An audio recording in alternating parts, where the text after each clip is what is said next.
ആശയവിനിമയത്തിനായി കീടങ്ങൾ പുറപ്പെടുവിക്കുന്ന രാസവസ്തുക്കളാണ് ഫിറമോണുകൾ. ഇവയുടെ കൃത്രിമ രൂപത്തെ ല്യൂർ എന്ന് പറയുന്നു.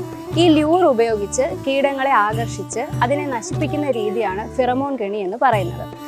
ഫിറമോൺ കെണികളിൽ കൂടുതലായും പെൺവർഗ്ഗങ്ങൾ ഇണയെ ആകർഷിക്കാനായി പുറപ്പെടുവിക്കുന്ന ഫിറമോണുകളാണ് ഉപയോഗിക്കുന്നത്. ഈ ട്രാപ്പുകളിൽ കൂടുതലും ആൺകീടങ്ങളാണ് അകപ്പെടുക.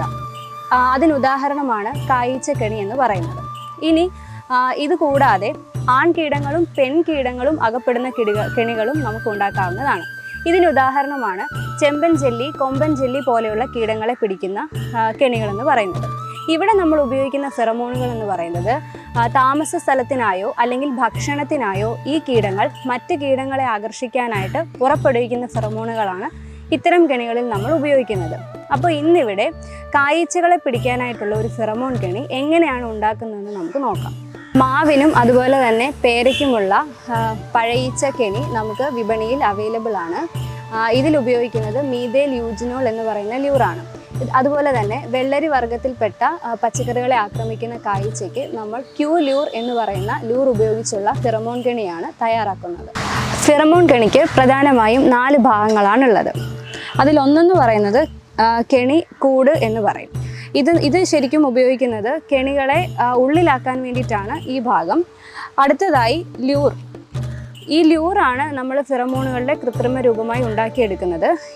ഈ കെണിക്കൂടും അതുപോലെ തന്നെ ല്യൂറ് നമുക്ക് പ്രത്യേകമായിട്ട് കാർഷിക സാമഗ്രികൾ വിൽക്കുന്ന കടകളിലും അതുപോലെ കേരള കാർഷിക സർവകലാശാലയുടെ വിവിധ കേന്ദ്രങ്ങളിലും ഇത് അവൈലബിൾ ആണ്. ഈ ല്യൂറാണ് ഇതിൻ്റെ പ്രധാന ഭാഗം. ഇതിൽ ആകർഷിച്ചാണ് കീടങ്ങൾ ഇതിലേക്ക് വരുന്നത്. ഇനി ഈ ല്യൂറ് തൂക്കിയിടാനായിട്ട് ഇതിനകത്ത് ഒരു ഹോൾഡർ ഉണ്ടാവും. അതുപോലെ അടുത്ത ഭാഗം എന്ന് പറയുന്നത് ശേഖരണ പാത്രമാണ്. ഈ ഉള്ളിലാവുന്ന കീടങ്ങളെ ശേഖരിക്കാനായിട്ടാണ് ഈ ഭാഗം ഉപയോഗിക്കുന്നത്. ഇനി കീടങ്ങളുടെ വലിപ്പ വ്യത്യാസം അനുസരിച്ച് ഇതുപോലെ ട്രാപ്പുകളുടെ വലിപ്പത്തിലും വ്യത്യാസങ്ങൾ ഉണ്ടാവും. ഈ ശേഖരിക്കുന്ന പാത്രത്തിൽ സോപ്പ് വെള്ളം വെക്കാനായിട്ട് ശ്രദ്ധിക്കുക. കാരണം ല്യൂറിൽ ആകർഷിച്ച് അകത്തെത്തുന്ന കീടങ്ങൾ ഈ വെള്ളത്തിൽ വീണ് സോപ്പ് വെള്ളത്തിൽ വീണ് ചത്തുപോകാൻ വേണ്ടിയിട്ടാണ് നമ്മൾ ശേഖരണ പാത്രത്തിൽ സോപ്പ് വെള്ളം വെക്കുന്നത്.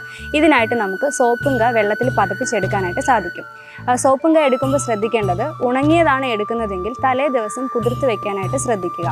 അല്ലെങ്കിൽ ചെറിയ ചൂടുവെള്ളത്തിൽ കുതിർക്കുകയാണെങ്കിലും പെട്ടെന്ന് പതഞ്ഞ് കിട്ടും.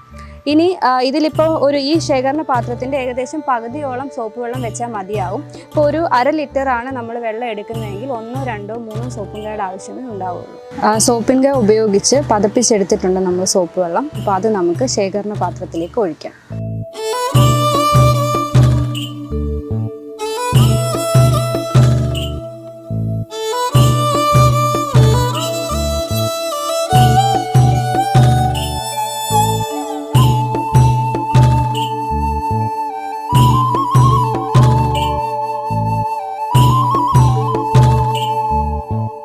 ഇതാണ് ല്യൂർ എന്ന് പറയുന്നത്. ഇതിൽ ഏത് കീടത്തിനെയാണോ ആകർഷിക്കേണ്ടത് അതിൻ്റെ ഫിറമോൺ തേച്ചതാണ് ല്യൂർ എന്ന് പറയുന്നത്. ഇതൊരു പ്ലൈവുഡ് പീസാണ്.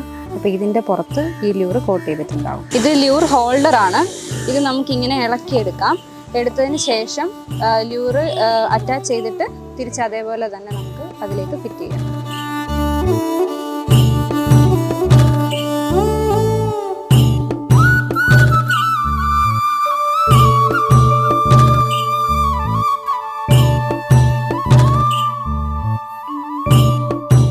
ല്യൂർ നമ്മൾ ല്യൂർ ഹോൾഡറിലേക്ക് അറ്റാച്ച് ചെയ്തിട്ടുണ്ട്. അപ്പോൾ ഇനി ഇത് നമുക്ക് ഈ ശേഖരണ പാത്രത്തിൻ്റെ മുകളിലേക്ക് വെച്ച് കൊടുക്കാം. ശ്രദ്ധിക്കേണ്ട കാര്യം ല്യൂർ ഒരു കാരണവശാലും വെള്ളത്തിൽ ഒന്നും ചെയ്യാൻ പാടില്ല. അതുപോലെ ഒരു ല്യൂർ എടുത്തിട്ട് നമുക്ക് വേറൊരു കെണി സെറ്റ് ചെയ്യാനായിട്ട് വേറൊരു ല്യൂർ എടുക്കുന്ന സമയത്ത് കൈകൾ നന്നായിട്ട് വൃത്തിയാക്കണം. കാരണം ഇതിൻ്റെ ഗന്ധം ആകർഷിച്ചാണ് പ്രാണികൾ എത്തുന്നത്. അപ്പോൾ ഒന്നിൽ കൂടുതൽ ല്യൂറുകൾ എടുക്കുകയാണെന്നുണ്ടെങ്കിൽ നമ്മൾ കൈ വൃത്തിയാക്കിയതിന് ശേഷം മാത്രം അടുത്ത ല്യൂർ എടുക്കുക.